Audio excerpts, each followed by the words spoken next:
Hello and welcome to JULABO. My name's Alex and today I will show you the basic settings of our MAGIO circulators. All display functions are easy to operate with a fingertip. Let's have a look at the MAGIO menu. Here you can choose the submenu settings. In the first section, you can select your desired language. 14 different languages are available. For this example, we'll stay with English. Of course, date and time can also be adjusted, as well as the format. Furthermore, you can change the measurement units. For example,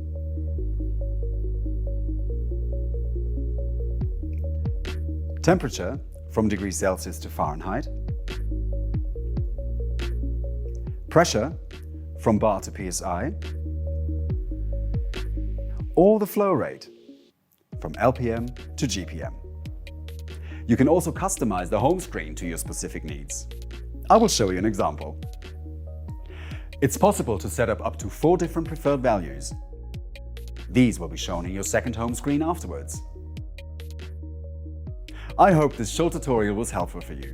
If you need more details or if you have any more questions, please feel free to contact us at any time. Thank you and see you soon.